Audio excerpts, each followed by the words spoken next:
Welcome to Atharva crack competition. কেমন আছো তোমরা? পিএসসি ফুড এসআই পরীক্ষা চলে এলো প্রায় 16 তারিখ 17 তারিখ, দুদিন এক্সাম হবে। প্রিপারেশন ভালো চলছে। যারা দীর্ঘদিন থেকে প্রিপারেশন করছো তাদের তো চলো ঠিক আছে, ভালো প্রিপারেশন আছে একটা জায়গাতে। এবার দুই ধরনের ক্যাটাগরির স্টুডেন্ট হবে, দু ধরনের ক্যাটাগরি। এক হচ্ছে যারা দীর্ঘদিন থেকে প্রিপারেশন করছে, তারা তো সব জানে, সবকিছুই জানে এবং তারা প্রিপারেশন করছে যেহেতু। এবার দুই নম্বর ক্যাটাগরি হচ্ছে যারা মনে করো এই প্রথমবার মানে ফুড এসআই ফিল আপ করেছে, ফুড এসআই দীর্ঘদিন পরে বেরিয়েছে, তো ফুড এসআই ফিল আপ করেছে। তো তারা হচ্ছে এই কম্পিটিটিভ এক্সামের কি পড়বো না পড়বো এই ব্যাপারটা অতটা বেশি ভালো জানে না, এবং এদের মতনই যারা মনে করো পড়ে কিন্তু এখনো ফুড এসআই এর জন্য প্রপারলি সেইভাবে পড়া শুরু করেনি, এই 2-3 মাস থেকে 2 মাস থেকে হয়তো পড়ছে বা মনে করো এখনো ভাবছে যে শুরু করবো, তো সেই তাদের জন্য দ্বিতীয় যারা রয়েছে, তোমরা যারা জানোই না ফুড এসআই সম্পর্কে কি পড়বে বা মনে করো এই 2-3 মাস থেকে প্রিপারেশন শুরু করে দিয়েছো, তো তাদের জন্য আমি বেশ কিছু ইম্পর্টেন্ট টপিক নিয়ে এসেছি বা চ্যাপ্টার নিয়ে এসেছি বলতে পারো, যেখান থেকে কোশ্চেন আসার চান্সেস বহুত হাই 90% চান্সেস রয়েছে এই চ্যাপ্টার থেকে কোশ্চেন আসবেই আসবে। কেন বলছি? তার কারণ প্রিভিয়াস ইয়ার পিএসসির যত এক্সামগুলো রয়েছে এবং হচ্ছে প্রিভিয়াস ইয়ার ফুড এসআই এর এক্সামের যে কোশ্চেন্সগুলো রয়েছে সেগুলো অ্যানালাইজ করার পরে এই সিদ্ধান্ত বলছি যে এই টপিকগুলো বা এই চ্যাপ্টারগুলো ইম্পর্টেন্ট, তোমাকে পড়ে যেতেই হবে, ঠিক আছে? 50টা নাম্বার আছে কিন্তু বাবা, 50টা নাম্বার আছে জিআইতে বা জিকেতে, সরি জিআইতে না, জিআইতে নেই, জিকেতে 50 নাম্বার মানে ভীষণ বড় ওয়েটেজ রয়েছে একটা, ঠিক আছে? তো বেশি দেরি করবো না, এবার শুরু করব। চ্যাপ্টারগুলো বলবো, শুধু চ্যাপ্টার বলবো না, টপিক বলবো না, এবং এই টপিকগুলো কোথা থেকে পড়বে সেই সোর্সও বলবো। আচ্ছা, এই প্রত্যেকটা যে টপিকগুলো আমি বলবো না, প্রত্যেকটা টপিক তোমরা কিন্তু এই 15 ডেজ স্টাডি প্ল্যানের মধ্যে পেয়ে যাবে। 15 ডেজের একটা স্টাডি প্ল্যান করছি। এই 15 ডেজের স্টাডি প্ল্যানে আমি একটা ফুড এসআই এর প্লে লিস্ট বানাবো। একটা প্লে লিস্ট থাকবে আমার চ্যানেলে। এই প্লে লিস্টের মধ্যে প্রত্যেকটা টপিক, যতগুলো টপিক আমি বলছি সবকটা টপিক এখানে তোমরা পেয়ে যাবে, আর কোথাও তোমাকে এদিক ওদিকে যেতে হবে, ঠিক আছে বাবা? একদম প্রথম থেকে শেষ অবধি দেখবে এবং অবশ্যই কি করবে, চ্যানেলটিকে সাবস্ক্রাইব করতেই হবে, ঠিক আছে? এবং যদি ভালো লাগে বন্ধুদের মধ্যেও শেয়ার করবে, তোমার মতো যারা এরকম টপিক এই ফুড এসআইয়ের জন্য প্রিপারেশন নিচ্ছে, তারা এই টপিকগুলো তাদের খুব দরকার, প্রয়োজন, ঠিক আছে? এবং ভিডিও শেষে ভালো লাগলে অবশ্যই লাইক করে দিও, আমি জানি তোমাদের ভালোই লাগবে। Education, forest, wait and vision, previous year CGL এর যত জিকের ক্লাস নিম বাদলা কোনো রায় যদি অভিমানের বাইরে দেখো, স্ট্যাটিক জিকে থেকে কি পড়বো, এইটা একটা ভাইটাল একটা টপিক, এখান থেকে কোশ্চেন আসবে এই স্ট্যাটিক জিকে থেকে। গত বছরও এসেছিল প্রিভিয়াস ইয়ার যদি দেখে থাকো, ঠিক আছে? তো স্ট্যাটিক জিকে থেকে ইউনাইটেড নেশন মোস্ট ইম্পর্টেন্ট, সবার প্রথমে ইউনাইটেড নেশন পড়তে হবে। কি পড়বো ইউনাইটেড নেশন থেকে? পড়বো হচ্ছে ইউনাইটেড নেশনের কতগুলো অর্গান রয়েছে, তারপরে হচ্ছে জেনারেল অ্যাসেম্বলি, মানে হচ্ছে তোমার কি বলে ওটাকে, জেনারেল অ্যাসেম্বলি, সাধারণ পরিষদের কতজন মেম্বার রয়েছে, সিকিউরিটি কাউন্সিল মানে নিরাপত্তা পরিষদে মোট কতজন সদস্য, স্থায়ী সদস্য কতজন, অস্থায়ী সদস্য কতজন, কার কতদিন মেয়াদ, প্রথম সচিব কে ছিলেন, বর্তমান সচিব কে, এশিয়ার প্রথম সচিব কে, এই বিস্তর তোমাকে ইউএনএ থেকে পড়তে হবে। এখান থেকে একটা দুটো কোশ্চেন্স কিন্তু প্রায় পরীক্ষাতে এসে থাকে। ইউনাইটেড নেশন স্ট্র্যাটেজিকের ইম্পর্টেন্ট একটা টপিক। এবার কোথা থেকে পড়বো কোথা থেকে? আমার চ্যানেলেই রয়েছে, আর কোথাও ঘুরতে হবে না তোমাকে। ইউনাইটেড নেশন সম্পর্কে একটা ভালো ডেডিকেটেড ভিডিও আমাদের রয়েছে, পিডিএফ আমি দিয়ে দিয়েছি টেলিগ্রামে, ওই টেলিগ্রাম থেকে পিডিএফটা নিয়ে রিভিশন করতে পারো এবং ভিডিওটা আগে দেখবে, তারপরে লিংক আমি ডেসক্রিপশন বক্সে কিন্তু দিয়ে দেবো এই তোমার ইউনাইটেড নেশন রিলেটেড, ঠিক আছে? আমার এই ভিডিওটা দেখতে পারো, ইউটিউবে আরো 1000 ভিডিও রয়েছে ইউনাইটেড নেশন, সেখান থেকেও দেখতে পারো, যেখান থেকে তোমার ভালো লাগে, কিন্তু ইউনাইটেড নেশন পড়ে তোমাকে যেতে হবে, ঠিক আছে? আচ্ছা, নেক্সট হচ্ছে অর্গানাইজেশনস মানে হচ্ছে ইউনাইটেড নেশন রিলেটেড অর্গানাইজেশনস, যেমন হচ্ছে মনে করো কোন কোন অর্গানাইজেশন গুলো, WTO, তারপরে হচ্ছে হু, তারপরে IMF, তারপরে ওয়ার্ল্ড ব্যাংক, তারপরে আর কি আছে, ইউনিসেফ,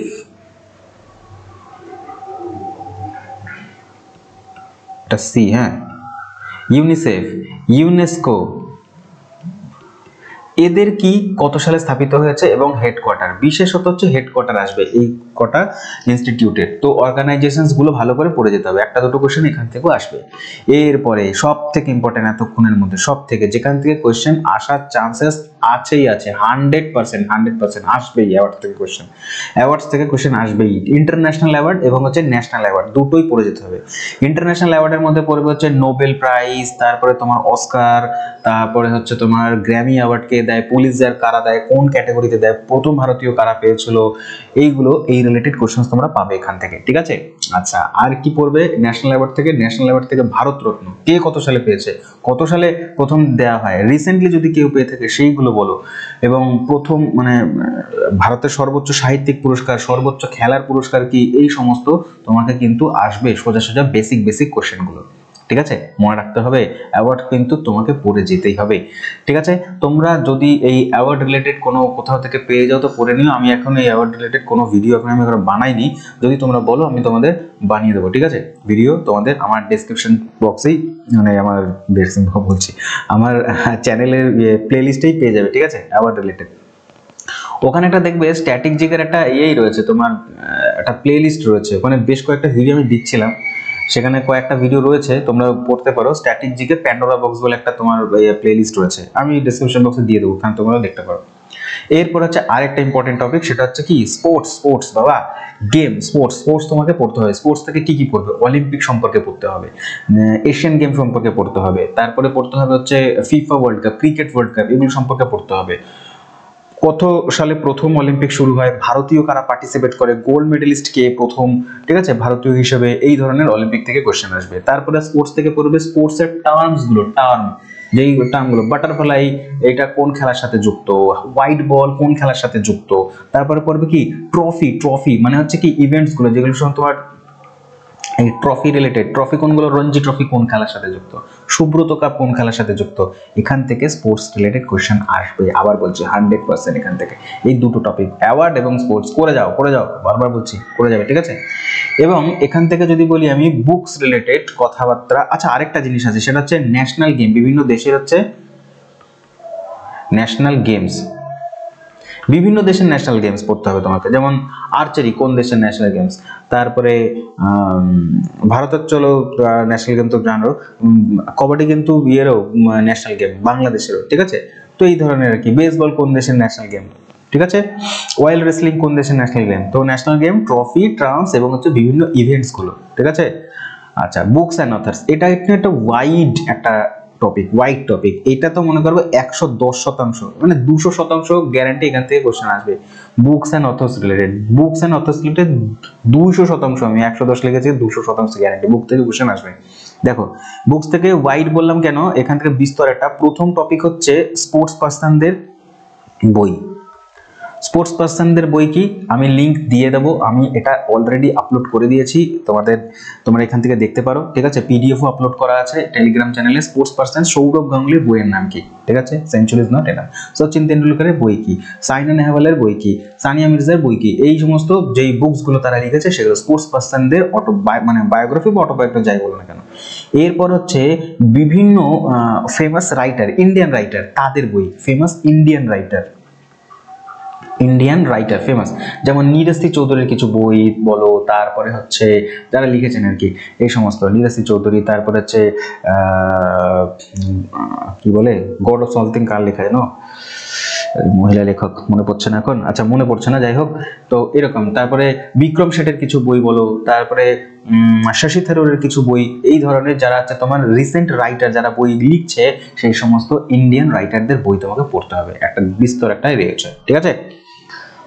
3 নম্বর কি পড়বো, এই বুকস রিলেটেডই 3 নম্বর পড়বো হচ্ছে বই রিলেটেড, ইংরেজি সাহিত্যের বই, ইংলিশ নোভেল, ইংরেজি সাহিত্যের শেক্সপিয়ারের কিছু বই, ইএম ফস্টারের বই, চার্লস ডিকেন্স কি বই লিখেছেন, ইম্পর্টেন্ট সব নয়, ইম্পর্টেন্ট কিছু বই তোমাকে পড়ে যেতে হবে, ঠিক আছে।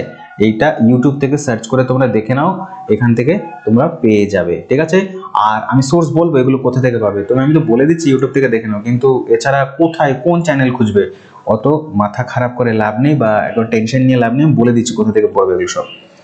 নেক্সট হচ্ছে কি বেঙ্গলি রাইটার, এই যে বাংলা সাহিত্য থেকে যে সমস্ত রাইটার্স গুলো রয়েছে, এখান থেকে দুটো টপিক বলবে। বেঙ্গলি রাইটার আমি বলে দিয়েছি, একটা হচ্ছে তাদের সাহিত্য, তারা কি কি সাহিত্য রচনা করেছে, গণদেবতা কার লেখা, হাসলিবাকের উপকথা কার লেখা, পদ্মা নদীর মাঝি কে লিখেছেন, বুঝেছে, একটা হচ্ছে সাহিত্য, এবং তাদের হচ্ছে সাহিত্যিকদের ছদ্মনাম। ছদ্মনাম কেন বলছে বলতো, এটা ওয়েস্ট বেঙ্গলের এক্সাম তো, সেই কারণে ছদ্মনামটা দেখে যেতে পারো। 3 নম্বর বলে দিই, দুটো বললাম কিন্তু 3 নম্বর সেটা হচ্ছে কি, চরিত্র, চরিত্র সৃষ্টি কর্তা। কিরকম, ঘনাদা চরিত্রটি কে, কার সৃষ্টিকর্তা, ঠিক আছে। ফেলুদা চরিত্রটির লেখক কে, ব্যোমকেশ বক্সীর চরিত্রের লেখক কে, এই সমস্ত চরিত্র সৃষ্টি, এই 3টে মনে রাখবে, ঠিক আছে। আচ্ছা, এই পিডিএফটাও কিন্তু পেয়ে যাবে তোমরা, আমি টেলিগ্রাম চ্যানেল দিয়ে দেবো, তোমরা এই টপিকগুলো দেখে দেখে 15 দিনের ঠিক আছে। এবার হচ্ছে জিওগ্রাফি। জিওগ্রাফির মধ্যে কি পড়বো, মাস্ট নদ নদী থেকে কোশ্চেন আসবে 100%, 100% নদ নদী থেকে কোশ্চেন আসছেই আসছে। আমি যখন জিওগ্রাফি বলছি না, তখন এখানে মনে করো ওয়েস্ট বেঙ্গল প্লাস হচ্ছে ইন্ডিয়া, দুটোই বলছে কিন্তু। তার মানে নদ নদী যখন হবে তখন ইন্ডিয়ার নদ নদী হবে, ওয়েস্ট বেঙ্গলের হবে। সিম্পল কিরকম কোশ্চেন, উৎস, কোথা থেকে সৃষ্টি হচ্ছে নদীটা, উপনদী, কোন নদী কোন নদীতে মিশেছে গিয়ে, উপনদী, এবং শহর, বাঁধ যদি বাঁধ থাকে ওই নদীটার উপরে, এবং জলপ্রপাত, এই 4টে টপিক এখান থেকে, নদ নদীগুলোর কোথা থেকে সৃষ্টি হয়েছে, এগুলো নদ নদী রিলেটেড, ঠিক আছে, পড়তেই হবে। ভূপ্রকৃতি বেশি ডিটেলসে না গিয়ে শুধু পাহাড়গুলো পড়বে, পাহাড়ের সর্বোচ্চ শৃঙ্গ এবং হচ্ছে রাজ্য, কোন রাজ্যে অবস্থিত, ঠিক আছে। লুসাই পাহাড় কোন রাজ্যে অবস্থিত, ঠিক আছে। পশ্চিমঘাট পর্বতের সর্বোচ্চ শৃঙ্গের নাম কি, এই ধরনের কোশ্চেন পড়বে, ঠিক আছে। ভূপ্রকৃতি থেকে বেশি ডিটেলসে গিয়ে লাভ নেই, সরি। আচ্ছা, তারপর হচ্ছে কৃষি রিলেটেড বই পড়বে, এবং শিল্প, পশ্চিমবঙ্গের কোন জেলায় কোন শিল্প গুরুত্বপূর্ণ রয়েছে, কাঠ শিল্প কোথায় রয়েছে, হিন্দু মোটরে কোন শিল্প রয়েছে, হলদিয়া কি জন্য ইম্পর্টেন্ট, এইগুলো বিশেষ করে পশ্চিমবঙ্গকে ইম্পর্টেন্স দেবে, ঠিক আছে। আচ্ছা, তারপরে জনসংখ্যা থেকে কোশ্চেন পড়বে, যা পশ্চিমবঙ্গ থেকে পড়বে তাই হচ্ছে ইন্ডিয়া থেকেও, সেম ভারত থেকে। কিরকম, যদি মনে করো ভারতের লিঙ্গানুপাত পড়ো, ভারতের বর্তমানে লিঙ্গানুপাত পড়ো, একই রকম হয় পশ্চিমবঙ্গের লিঙ্গানুপাত, ভারতের কোন রাজ্যে লিঙ্গানুপাত সব থেকে বেশি, একই রকম হবে পশ্চিমবঙ্গের কোন জেলায় লিঙ্গানুপাত সব থেকে বেশি।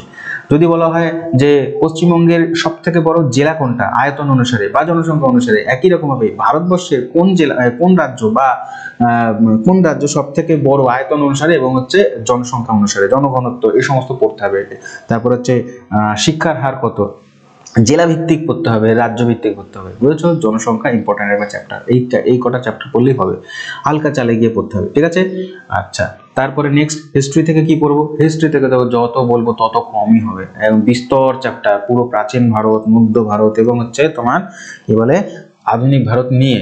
তো কম সময়ে তাড়াতাড়ি রিভিশন এবং তাড়াতাড়ি হলে কি হয়, এটা প্রাতিষ্ঠানের প্রতিষ্ঠাতা, মানে কোন রাজবংশের প্রতিষ্ঠাতা বা প্রথম রাজা, যেমন গুপ্ত বংশের প্রতিষ্ঠাতাকে, বা সাতবাহন বংশের প্রতিষ্ঠাতাকে, বা প্রথম রাজাকে, এইটা শেষ রাজা, কোন বংশের শেষ রাজা, কোন বংশের শেষ শাসক, শেষ রাজা একই ব্যাপার, ঠিক আছে। এবং শ্রেষ্ঠ রাজা, হ্যাঁ এটা চলো শ্রেষ্ঠ করে দিই, তাহলে ভালো বুঝতে পারবো। শ্রেষ্ঠ যদি বলি, এটা শ্রেষ্ঠ শাসক, ঠিক আছে, শ্রেষ্ঠ শাসককে। তারপরে সভাকবি, কোন রাজার সভাকবি যদি থাকে এবং তার বই, যেমন হরিসেন কার সভাকবি, তার শিলালিপিটা বা বইটার নাম কি। শিলালিপি তো মাস্ট ইম্পর্টেন্ট, মানে মোস্ট ইম্পর্টেন্ট, কিরকম ভাবে ইম্পর্টেন্ট হয়ে গেল শিলালিপিটা, যেমন হচ্ছে মনে করো জুনাগড় শিলালিপি কার কাহিনী জানা যায়, নানাঘাট শিলালিপি কার, ঠিক আছে, এগুলো। তারপরে পর্যটকের লিংক আমি দিয়ে দেবো, আমি অলরেডি এটা আপলোড করে দিয়েছি। পর্যটক বলতে হচ্ছে কোন পর্যটক কোন রাজার সময় এসেছেন এবং কোন দেশ থেকে এসেছেন, তার লিখিত কোনো বই, ঠিক আছে, এগুলো পর্যটক। ইবন বতুতা কোথা থেকে এসছে, কার সময় এসছে, হিউয়েন-সাংয়ের লেখা বই কি, কার সময় এসছে, প্রথম চৈনিক পরিব্রাজক কি, ইন্ডিকা কার লেখা, এগুলো হচ্ছে টপিক পর্যটক মোস্ট। উপাধি মানে রাজাদের উপাধি, শ্রেণিক উপাধি কে নিয়েছিলেন, এই ধরনের আর কি, ঠিক আছে। শিলাদিত্য উপাধি কার বলতে হবে, সরকারি উপাধি কে নিয়েছিল, ঠিক আছে। তো এই উপাধি থেকে কোয়েশ্চেন আসবে, লিস্ট ওয়াইজ পড়বে, ছোট ছোট টপিক আমি বলে দিচ্ছি। এরপরে জাতীয় কংগ্রেস ভালো করে পড়ে যাও, প্রতিষ্ঠা থেকে শুরু করে, এবং তাদের প্রত্যেকটা মানে বিশেষ করে যে ইয়েগুলো রয়েছে, অধিবেশনগুলো রয়েছে, অধিবেশন তো সেই 1885 থেকে একেবারে হয়েছে 1947 পর্যন্ত। তো এত অধিবেশন তো তুমি পড়তে পারবে না, মেন অধিবেশনগুলো তুমি পড়ে যাবে, মেন অধিবেশনের সাল, কোন শহর এবং হচ্ছে সভাপতি কে ছিলেন, ঠিক আছে। যেমন বলি, প্রথম অধিবেশনটা পড়বে, তারপরে করাচি অধিবেশন, লাহোর অধিবেশন, তারপরে হচ্ছে তোমার লখনৌ অধিবেশন, সুরাট অধিবেশন, এগুলো ইম্পর্টেন্ট। তারপরে কলকাতায় জনগণ গাওয়া হয়েছিল 1911-তে, সেই অধিবেশনটা কে ছিলেন। তারপর হচ্ছে 1896 সালে যখন নাকি বন্দে মাতরম গাওয়া হয়েছিল, সেই অধিবেশনটা। এই ধরনের কিছু অধিবেশন রয়েছে, সেই অধিবেশন। লাহোর অধিবেশনটা তো অবশ্যই ইম্পর্টেন্ট পড়বে। 1929 সালে হয়েছিল, সেই পূর্ণ স্বরাজ নিয়েছিল। গান্ধী যুগটা ভালো করে পারবে। গান্ধীজির কিছু বিশেষ করে যে ইয়েগুলো রয়েছে, কি বলে, আন্দোলনগুলো, অসহযোগ আন্দোলন, আইন অমান্য আন্দোলন, ভারত ছাড় আন্দোলন, এবং তিনটে ছোট ছোট, একটা হচ্ছে ওই আহমেদাবাদের খেদা, চম্পারণ সত্যাগ্রহ, এই জিনিসগুলো, ঠিক আছে। গান্ধী যুগ পড়ে নেবে একটুখানি ভালো করে। তারপরে পত্র পত্রিকা, কোন পত্রিকার সম্পাদক কে, বেশি ডেপথে না গিয়ে হালকা চালে যেগুলো পরীক্ষায় বারে বারে আসে সেগুলোই পড়বে, এই সমস্ত টপিক। ওকে, এবার পলিটির কথা বলি। যদি পলিটি হচ্ছে রাষ্ট্রপতি, বেশি ডেপথে নয়, একদম পুরো ডেপথে গিয়ে লাভ নেই। রাষ্ট্রপতি কিছু মেন আর্টিকেল এবং হচ্ছে এইখান থেকেই কোশ্চেন আসে। রাজ্যপাল সম্পর্ক তাই পড়বে, যেমন হচ্ছে মনে করো ভেটো পাওয়ার রাষ্ট্রপতির রয়েছে, রাজ্যপাল রয়েছে, কত নম্বর আর্টিকেল অনুযায়ী রয়েছে, দুজনেরই ক্ষমা প্রদানের রয়েছে, ক্ষমতা রয়েছে। রাষ্ট্রপতিটা কত সাল, কত আর্টিকেল, এবং রাজ্যপালের কত আর্টিকেল, ঠিক আছে, সেই ধারাগুলো পড়তে হবে তোমাকে। এরপরে যদি বলো সুপ্রিম কোর্ট সম্পর্কে, বেশি ডেপথে না গিয়ে একদম হালকা চালে পড়তে হবে। সেই সুপ্রিম কোর্টের বিচারপতি, প্রধান বিচারপতির মেয়াদ কত, কে নিয়োগ করে, ঠিক আছে, এগুলো আর কি, আর কিছু না। তারপরে মৌলিক কর্তব্য মানে ফান্ডামেন্টাল রাইটস, ফান্ডামেন্টাল রাইট থেকে পুরোটা সব কটা একদম 14 নম্বর আর্টিকেলস থেকে শুরু তো হয় 12 থেকে, কিন্তু তোমরা পড়বে 14 নম্বর আর্টিকেল থেকে একেবারে কত 30 নম্বর আর্টিকেল, প্রত্যেকটা আর্টিকেল মোস্ট করে গেল ভালো করে, কোন আর্টিকেলে কি আছে, ঠিক আছে। আচ্ছা, অধিকার, মৌলিক অধিকার আর কি। মৌলিক অধিকার কিন্তু মূল সংবিধানে ছিল না, পরবর্তীকালে এটা অ্যামেন্ডমেন্ট করে বসানো হয়েছে। কোন অ্যামেন্ডমেন্টে বসানো হয়েছে, মানে সংশোধনী আর কি, কোন দেশ থেকে নেওয়া হয়েছে এগুলো, ঠিক আছে, এই জিনিসগুলো মনে করবে। পার্লামেন্ট সম্পর্কে যখন আমি পার্লামেন্ট বলবো তখন মানে হচ্ছে রাজ্যসভা প্লাস হচ্ছে লোকসভা, দুটোই বলে দিচ্ছে, কিন্তু রাজ্যসভা এবং লোকসভা দুটো ইনক্লুডেড এখানে, মনে থাকো। রাজ্যসভার সভাপতিত্ব কে করে, লোকসভার সভাপতিত্ব কে করে, কত আর্টিকেল অনুযায়ী করে, ঠিক আছে, মানি বিল কত আর্টিকেলে রয়েছে, এই সমস্ত ছোট ছোট কোশ্চেন্স গুলো পার্লামেন্ট থেকে আসবে, ঠিক আছে। বাজেট কত নম্বর আর্টিকেলে রয়েছে, এগুলো, ঠিক আছে। তারপরে আর কি আছে পার্লামেন্ট থেকে ভালো প্রশ্ন, যেমন হচ্ছে কি বলে ওটাকে, 10% উপস্থিতি, এটাকে কি বলে জানো, মনে পড়ছে না এখন আমার। 10% উপস্থিতি, এইটা না হলে কিন্তু কোনো সেশন চালানো যায় না। এটা কে ডিসাইড করে, মানি বিল কে প্রেজেন্ট করে, মানি বিল কে প্রেজেন্ট করে, এতে তোমার কি বলে পার্লামেন্টে কোন হাউসে প্রেজেন্ট করতে লাগে, এবং জয়েন্ট সিটিং কত নম্বর আর্টিকেল, জয়েন্ট সিটিং কি আবেদন করে, এই সমস্ত কোশ্চেন্স গুলো পড়বে পার্লামেন্ট থেকে, ঠিক আছে। ও হ্যাঁ, মনে পড়েছে, কোয়ারাম, এটা হচ্ছে 10% উপস্থিতি হচ্ছে কোয়ারামটা কে ডিসাইড করবে, ঠিক আছে। এটা প্রিসাইডিং অফিসার, মানে হচ্ছে যিনি হচ্ছেন রাজ্যসভার অধ্যক্ষ, তিনি মানে রাজ্যসভার যে চেয়ারম্যান, এবং হচ্ছে লোকসভার অধ্যক্ষ, ঠিক আছে, এই দুজনই 10% করে। তারপরে পঞ্চায়েত রিলেটেড, বেশি ডেপথে না গিয়ে পঞ্চায়েতের কমিটিস গুলো পড়বে, এবং কোন রাজ্যে প্রথম শুরু হয়েছিল পঞ্চায়েত, কত সালে প্রথম শুরু হয়েছিল, এই আর পঞ্চায়েত রিলেটেড অ্যামেন্ডমেন্টটা এবং সালটা, এবং সেই সময় প্রাইম মিনিস্টার কে ছিলেন, এই ধরনের কোশ্চেন গুলো পড়বে। এবার ইকোনমি থেকে, ইকোনমি তো বিস্তার করতে হবে, বিস্তার, অত আমি ওই জন্য লিখিনি, দুটো টপিক জাস্ট আমি বলে দিচ্ছি। একটা তো মাস্ট ইম্পর্টেন্ট, মানে মোস্ট ইম্পর্টেন্ট, দুটো মধ্যে একটা পড়তেই হবে, সেটা হচ্ছে কি বলতো, একদম ঠিক দেখছো তোমরা, পঞ্চবার্ষিকী পরিকল্পনা, পঞ্চবার্ষিকী পরিকল্পনা পড়তে হবে। আর পড়বে হচ্ছে ব্যাংকিং সিস্টেম, ব্যাংক রিলেটেড, কোন ব্যাংকের হেডকোয়ার্টার কোথায়, এবং হচ্ছে আরবিআইটা ভালো করে পড়ে যাবে। আরবিআই কত সালে স্থাপিত হয়, ন্যাশনালাইজেশন কত সালে হয়েছে, এই সমস্ত টপিক হচ্ছে আরবিআই থেকে, ঠিক আছে, মনে থাকবে। তাহলে এই দুটো টপিক ইম্পর্টেন্ট হচ্ছে ইকোনমি থেকে, একটা হচ্ছে পঞ্চবার্ষিকী পরিকল্পনা, একটা হচ্ছে আরবিআই, ওকে। ব্যাংকিং, সায়েন্স তো কি বলবো আমি, সায়েন্সের সব থেকে মাথা ধরার জায়গাই হচ্ছে এটা, সায়েন্সের থেকে কি বলবো, দেখো সায়েন্সের সব থেকে ভালো হচ্ছে তোমার এই শর্ট টাইমে, এটা হচ্ছে যত পারো এমসিকিউ প্র্যাকটিস করো, যত পারো এমসিকিউ। এটা দুটো রকম ভাবে হতে পারে, মিক্সড এমসিকিউ, যেখানে হচ্ছে তোমার ফিজিক্স, কেমিস্ট্রি, বায়োলজি থাকবে, অথবা চ্যাপ্টার ওয়াইজও পড়তে পারো, ঠিক আছে। চ্যাপ্টার ওয়াইজ মনে করো, যেমন কিছু চ্যাপ্টার রয়েছে, ভিটামিন থেকে 30টা বেস্ট, তারপরে আলো থেকে 50টা বেস্ট কোশ্চেন আলো থেকে, এইভাবে করে চ্যাপ্টার ওয়াইজ কোশ্চেন পড়ো বা মিক্সড কোশ্চেন পড়ো, যত পারো সায়েন্স থেকে এমসিকিউর মাধ্যমেই কভার করো এত শর্ট টাইমের মধ্যে, ঠিক আছে। এছাড়াও আমি চ্যাপ্টার কিছু বলে দিচ্ছি যেগুলো ইম্পর্টেন্ট। ফিজিক্স থেকে পড়তে পারো ওই যে এককের চ্যাপ্টারটা, ইউনিট অ্যান্ড মেজারমেন্ট। তারপরে হচ্ছে আর কি পড়তে পারো, আলো, তাও বেশি ডেপথে গিয়ে যেতে হবে না, হালকা চালে পড়লেই হবে। আলোর গতিবেগ কত, হ্যাঁ, প্রতিসরণের ফলে কি কি হয়, এইগুলো আর কি, বিচ্ছুরণের ফলে কোন কোন ঘটনা দেখা যায়, শব্দ, শব্দ একটি কি তরঙ্গ, আলো একটি কি তরঙ্গ, শব্দের গতিবেগ, আলোর গতিবেগ, এগুলো পড়বে, এই 3টে চ্যাপ্টার পড়বে।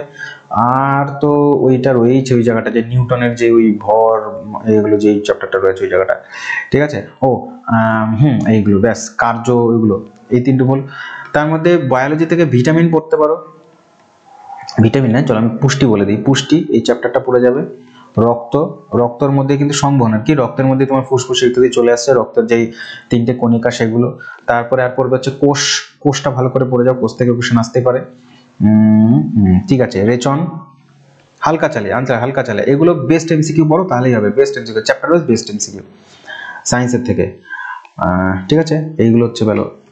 তো ধন্যবাদ। এই টপিকগুলো পড়লে আশা করি তোমার এই 15 দিনে ভালো প্রিপারেশন হবে, একটু ভালো করে প্রিপারেশন করতে পারো।